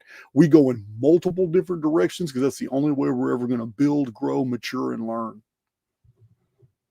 Yeah, I mean, you're very, very experienced in the topics that you cover, and there's always opportunities for other insight. So yeah, I see that. I see how you've done that. And I guess for my being that the Holy Spirit is my guide, I do follow kind of what I'm being led to in my heart. Yep.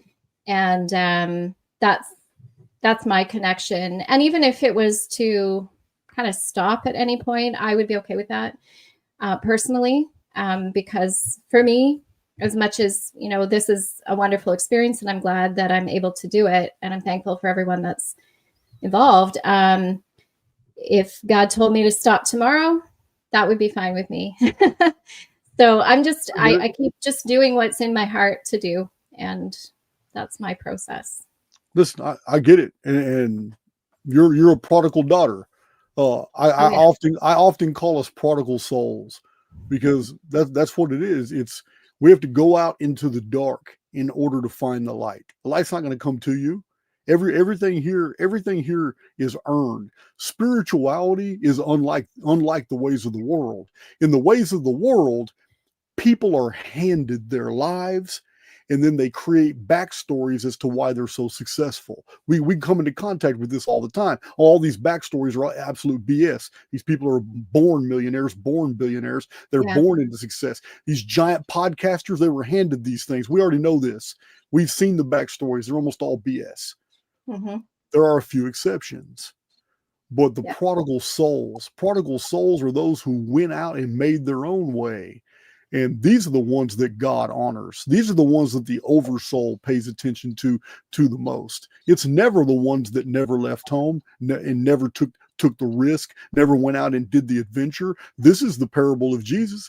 Parable of Jesus was very clear. The Father threw a banquet. The Father gave gifts, and the Father was happy, not for the son that never left, but for the one that went out into the world and saw what it was about, and then humbled himself and came back home. So the prodigal son, that's my favorite parable. And Yeah, it's great. it's the journey of the soul and the construct. So Yeah. you say Holy Spirit, and I agree with you. I just say oversoul. It's the same thing to me. But don't be surprised. Don't be surprised if in your journey you find out that other people who aren't necessarily Christian are spirit touched. This is what I found to be true. Don't be surprised when you start seeing evidence of this. Yeah. I mean, I was out of Christianity. I called myself an agnostic for 25 years. And that really came through being hurt by the church, which happens to a lot of people. You know, they just get tired of hypocrisy. Some of the most painful times you could have as a Christian is when people who you trust to be like Jesus, because that's what we profess, don't do things very nicely or, hurt you. And that's really what happened to me. So it took me a long time to get to a point where I realized it wasn't really about other people. It was about the love of God. And that was it. Just the love of God brought me back 100% into the arms of Jesus. And I will never go anywhere else. But what I do know from that experience and all of the things that I was involved in for that 25 years, which were not Christian based at all, is that I understand things a lot better, I would say, because I haven't been living in a bubble. And so I can do a little bit like what you do. I can understand another person's perspective without necessarily completely being on board. I might be able to see where they're coming from, without buying into it wholeheartedly. But I think that that's what I really learned through that experience. So I think it's extremely valuable. And similar to the prodigal son, it wasn't until he'd been living in the pig pen that he realized how good he had it back with his father. And so, yeah, the banquet is a wonderful feeling. Okay, so before we finish this video, I want to do a chronological exercise. Okay. On Satan's little theory, Satan's little season. So, like, assuming arguendo that everything is very well laid out, and we've received all the data that's on your channel, and we're all like, "Whoa, okay, this is profound. This is amazing. This is it." So let's now analyze it chronologically. So 1,000 years. We had Jesus reigned with the camp of the saints for 1,000 years. This is the narrative, right? Okay, Yep. The 1,000 years ended in 1776. Yeah. Okay, so don't get worried. I'm not trying to trap you or anything. We're doing a mathematical exercise. Go for it. So using the terminology of the book of Revelation, it says 1,000 years. Then it says that Satan is loosed for a little season. Well, we know that there are 4 seasons in a year. These seasons are marked by the equinoctial and solstitial points.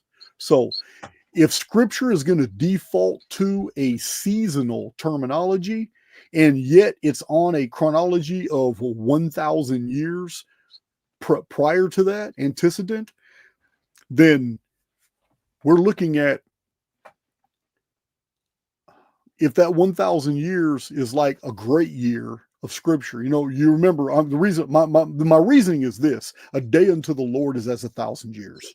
Yeah. This is a scripture. So if we're going to default to scripture and use only scripture to interpret scripture, which is the exegetical analysis, then what we have here is 1,000 years, and then followed by a season.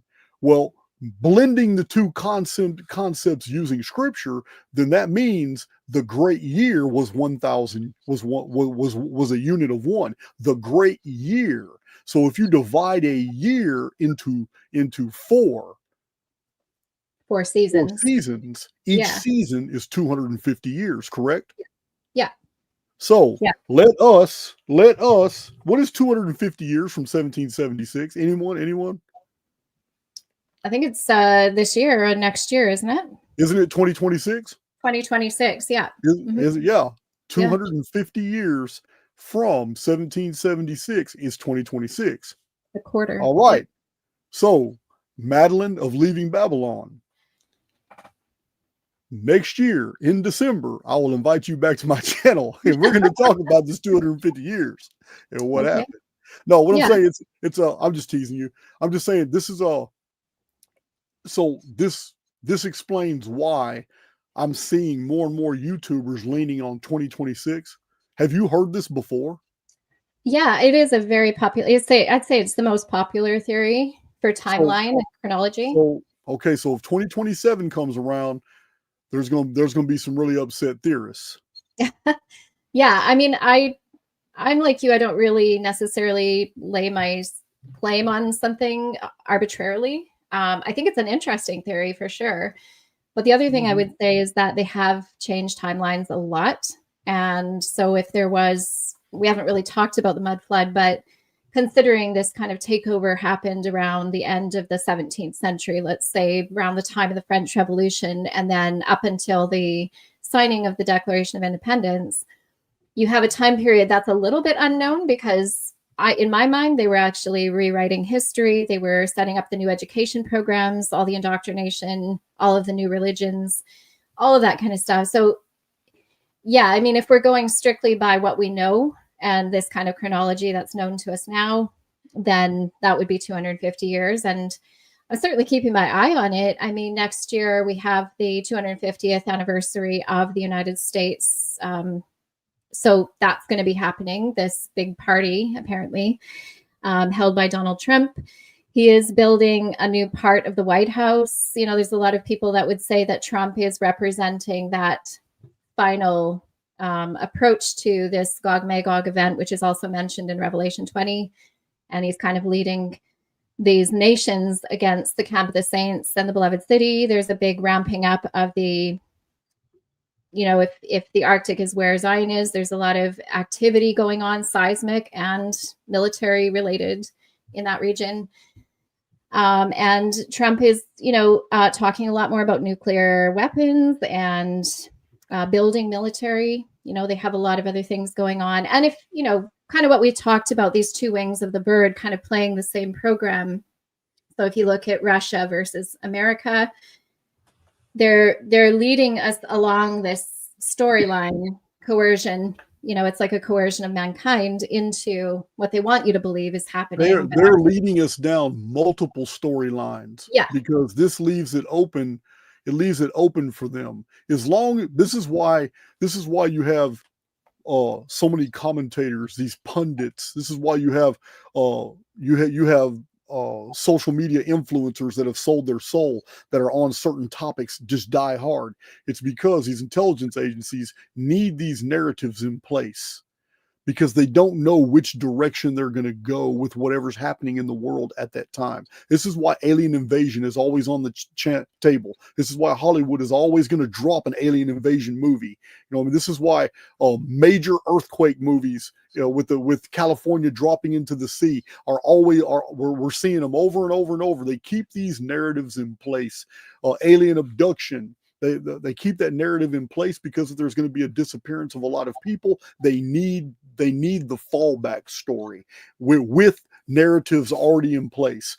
With whatever happens or whatever events are guided or corralled into certain routines, narratives are always in place to be hijacked and then used by the intelligence agencies to feed the media and tell them, run with this right here, run with this right here. This is what's really happening right here. This right here will get everybody's attention while we're doing this over here. So, exactly. Yeah, there's absolutely. I'm absolutely on board with that. But 2026 is going to be an interesting year. To me, the breaking. It's, to me, it's the dead middle of the second seal, and the second seal is when all this chaos is going to begin between Christianity and Islam on an urban level. So Right. it's going to be during the Olympics. Yeah, the Olympics aren't over. We still have the Winter Olympics of 2026. So yeah. It is interesting. And I think just to the point of everyone working lockstep, all the nations, the United Nations is an example of how they've corralled all the nations under this liberty cult. I'll use my expression for that. And, we saw them test that through 2020, the events of 2020. And there was no nation that didn't go along with it. Well, there might have been one or two, but generally speaking, the entire world responded in exactly the same way to the events it just goes to show you the entire world is already a captured operation. Correct. So yeah. I would like to address that real quick, because we're talking about Satan's little season. We're talking about Lucifer right now ruling the world, and that's why everything is the way it is. So yeah. one of the arguments that's been put to me a few times that I've had to address is the fact that the world is all the way evil. There must not be a God. So I'm always countering that and telling people, I says, listen, your digital life is not like your real life. Many, many people online live a totally different life than they do in the social sphere. I can get off my computer and I have an awesome life. Got my own property, got animals, I got all kinds of things. I can walk up and down the street, I can get in my van, get in my truck, just go somewhere, get on my motorcycle, do things. I'm literally free. I can go. Right now, in 2 hours from now, if I wanted to, I could be in Galveston on the beach. Nice. We have freedoms. I can go to the store. I can talk to who I want to. Now, do I do any of those things? No. I'm basically a homebody now because I'm so busy. I don't even have a social life. I'm just so busy trying to get things done in my life so I can enjoy it later. But right now I'm just bogged down. But that's neither here nor there. What I'm saying is that we must have a benefactor. There has to be a benefactor, because the controllers, the liberty cult, as you call them, I'll call them the custodial society. They already have all the militaries. They already have all the banks. They have all the money. They already have all the control, all the people in places of in both the House and the Senate. They have all the legislatures. They have everything. Yeah. So why isn't there an iron collar around your neck? And why aren't you why aren't you attached to a chariot going butt naked down the street while pulling some rich woman, through New York City? Because this is what they did in Rome. You understand? So I'm just telling you, we have a benefactor, because these things have not happened. There's freedom all in this. There's beauty and freedom all in this absolutely terrible predator versus prey ecosphere. And that's just the beauty of this world. And I'm cool with it, because there's many things here of spiritual value that we can learn. And I don't believe at all that the world is a totally dark place. I just think it's dark from a materialist perspective. Yeah, that's what I like that. I agree with that. And I would say that the time of deception that we live in is just that. It's just deception. You're a prisoner in your own mind as much as you allow yourself to be. That kind of that fence that they build in your head. Because here we are talking, and nothing's like, you've been talking about things for a long time that, other people might think, oh, they're just going to come take you out of your house and do something to you. But no, we can speak about the truth. We can speak freely, in my view. And these fear tactics that they tried to employ to coerce everybody, just expose them for what they are. They're just deceivers, in my view. I know there are stories of people, getting too close to certain things or what have you, but I do believe that deception is their only kind of weapon against us. And they use it in every possible way they can. That's their logo, war by deception. Yeah. That's their mantra. That's published, war by deception. Absolutely. Yeah. So you need, Madeline, to get hooked up with Kelly and Campbell, Kelly and Autodidactic, with Martin Leakey of Flat Earth British, maybe even Paul Cook. Yeah, so I'm gonna send some emails out for you on your behalf, and get you on their shows too, because we need to see that 22,000 go up, because you got some really good traction on your channel right now. Well, thank you very much. Yeah, it's just been, I give all glory to God because I think the content is important. And I think that's why it's grabbing people's attention. But thank you. I really appreciate you having me on here. It's been fun. Yeah, man, it has been fun. It's a good conversation. Yeah. It's you got any last words you want to say to the community? You remember, within a month from now, it's gonna be about 20,000 people watch this video. Yeah, I just want to say that I think this is worth looking into. I think if you have any knowledge of scripture or you don't, it doesn't really matter. I think you can get yourself your head around it fairly easy. Just read the Bible without any theology involved. That's my best advice. If you want to look into the little season, read Revelation 20, just read it through. Don't apply any outside prior, eschatology or anything to it. Just read it and ask God to reveal to you what you should know about that, because it's his book. And I really advocate for just reading things plainly. If you can, get a hold of a Septuagint, which is the Greek version of the Old Testament, because I think there's a lot in there that is more clear. Brenton's Septuagint version, BES. Yeah, the Greek text. Yeah, it's Greek, but it's done in English, so you can get hold of that. I would really advise that. But yeah, I just appreciate everybody who's been in the chat. You have a great crowd here, Jason, and just encourage you all to just look into this a bit more. It's really good. We do have a number of creators in the community as well, the Little Season community. So have a check out on theirs as well. I've interviewed some people recently. So, all righty. Thank you. Well, it was good talking to you. And you. And I hope a bunch of people go to your channel and check it out. So thank you. It's and probably sometime in the future I'll probably invite you back. Oh, well, that would be awesome. Yeah. If I get, sometimes you got to remind me. I'm in communication with a bunch of people, but then again, I might remember you come 2027. I might say, hey, it's 2027. I need to get Madeline back. If I'm still here. All righty. Okay. All right, Madeline. I'll talk to you later. Okay. Bye. That was a great guess. It was a great guess. I wish there were more females in the field. They're just females run YouTube, but they're not on these topics. There's not a lot of females that are in the ancient mysteries, ancient aliens, comparative mythology, they're just not. But man, they're when it comes to brand, social media, pushing different brands and cosmetics and clothing lines and children's stories. Oh my God. Yeah, females run that part of YouTube. It's just I wish there was more females in this genre. It's but we'll get them on here. We got a great lineup of people, guys. And now that let's see, it's gonna blow your mind. It's already on YouTube, but I'm gonna give it some days because I don't want to pack too many videos in. Like I said, we got Joel Perceiver, and then right after that, we got some other videos. So I'm not gonna release it tonight or tomorrow. I'm gonna wait till after a day after Joel's video. You're not gonna believe what Grok AI said. I didn't even mention Graham Hancock when I was going through we were debating, and then Grok dropped some data on me showing absolutely, well, there's no way. Grok said this. There's absolutely no way that the Atlantis narrative could be dated 9,600 BC.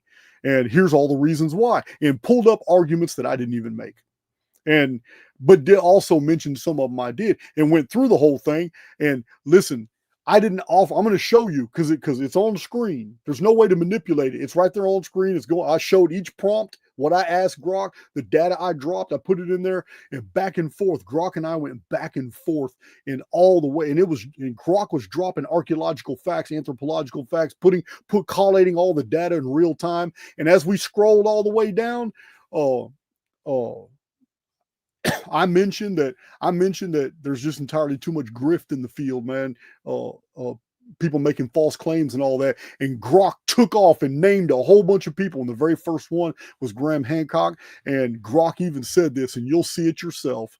Grok even said this on its own without me prompting it, that this is textbook version of a charlatan, and that you can legally and publicly call someone a charlatan who knows all this information, and you can show it all in their bibliographies, and they have even made these admissions in their books, and yet still push a 9,600 year BC Atlantis, because their publishers have probably got them to sign NDAs and all that. So Grok went off and literally called Graham Hancock a charlatan by the textbook definition, because he pushes 9,600 BC. Couldn't believe it. I'm gonna show it to you guys. I just couldn't believe it. I had a shocker moment.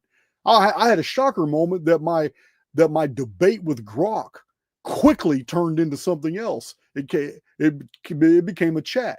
Because from the very beginning, Grok let it be known this can't really be a debate, because there's no way to hold that Atlantis could be dated at 9,600 BC, despite the 9,000 years that Plato quotes. And Grok started listing things, man, I didn't even know about. So crazy. You'll see it. I just got to wait. I got too many videos all at the same time. So my next debate with Grok is over the antiquity of the zodiac.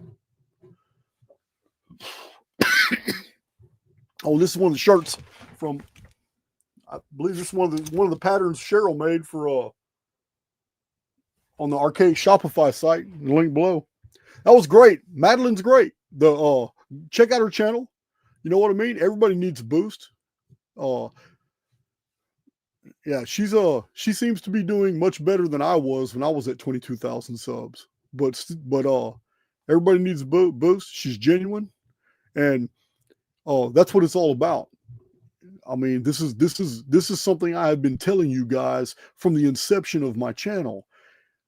Sometimes in order to get to the heart of a matter, you have to step out of your own belief system and analyze something else that you've come in contact with that doesn't comport with your belief structure.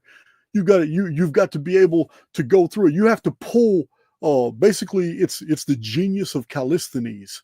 Because this is what Callisthenes was known for. Callisthenes was he was basically the scholar and historian and mathematician, astronomer, cartographer. He was all of it. Philosopher. He was the teacher of Alexander of Macedon. He was also his friend. Then Alexander of Macedon became Alexander the Great. And I don't know if it was jealousy or what, but Callisthenes should have kept his mouth shut about a few things, and he pissed off Alexander and he was killed. But still, Callisthenes was known for his oratory. He was able to offer all the points for a certain position and get everybody to agree, and then equally able to show all the counterpoints why it could not be true. So, yeah, it's the genius of Callisthenes. Anyway, we have to do that sometimes. Even if we come into contact with ideas and concepts that don't really align with things that we have already accepted to be true, we still have to analyze them, because they may show us something is a good counterpoint.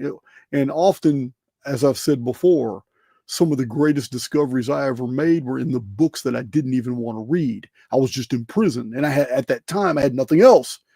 Nobody had traded with it. I'm waiting on a package of books, or I'm on lockdown for the last 5 months and I have no access to the library. So, I'm reading whatever I can, whatever shows up on the run, whoever passes me a book, and I'm stuck reading it. And then because I read these boring books like Lewis Mumford, 1930, Techniques and Civilization. I told you guys, I pulled out 2 gems out of that book, but ordinarily I would have never touched that book in my life. A totally dry, boring read. Some of the greatest discoveries come from the ugliest rocks. As soon as you turn that rock over, there's a treasure. Would have never found it otherwise if you weren't put into that position.